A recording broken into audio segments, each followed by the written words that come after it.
अब आप सबके मन में एक बहुत बड़ा सवाल होगा और वो ये कि इस भगदड़ के बाद भी अगर आप महाकुंभ जाने की योजना बनाते हैं तो आपको क्या करना चाहिए।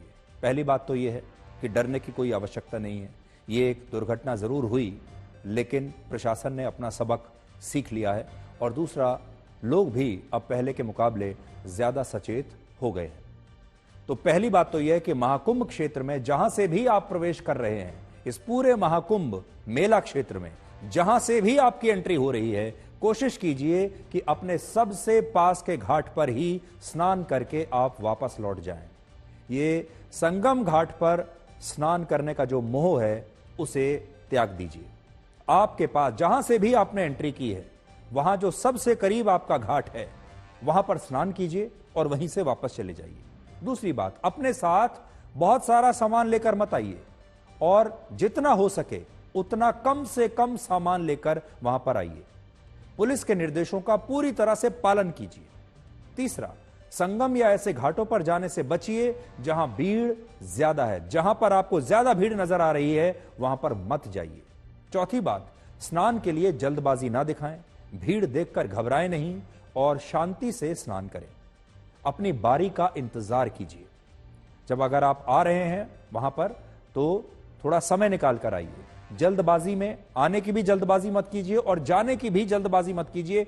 मानकर चलिए कि आपको वहां काफी समय लगने ही वाला है।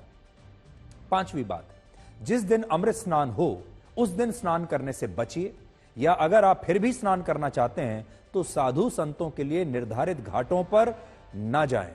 वहां से आपको दूर रहना चाहिए। और एक बात हम लगातार आपको पहले से कहते आ रहे हैं, जब भी आप आएं तो पहले पूरी तैयारी करके आइए, पूरी जानकारी इकट्ठा कीजिए मेला क्षेत्र के बारे में। हो सके तो इसका जो नक्शा है उसे पहले से पढ़कर आइए और पहले से अपना रोड मैप बनाकर आइए कि आप कहां से एंट्री लेंगे, किस घाट पर जाएंगे और कहां से आप वापस आएंगे।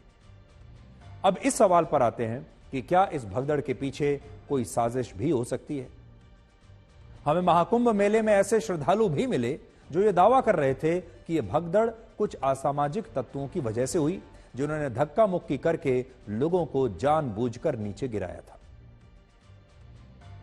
नहीं जानता हूँ।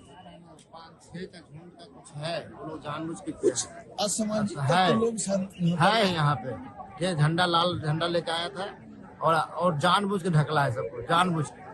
क्या दीदी क्या हुआ था आप लोग? कहा तुमने, एक ढलान था वहाँ पर खड़े थे, कुछ आदमी आया झंडा लेके सब गिरा दिया, अचानक से गिर गया और गिरे तो पटक गए और मेरे लोग 10 आदमी खड़ा हो गया। बचते नहीं आपके ऊपर कोई चढ़ गया था? 10 आदमी ज्यादा ही होगा।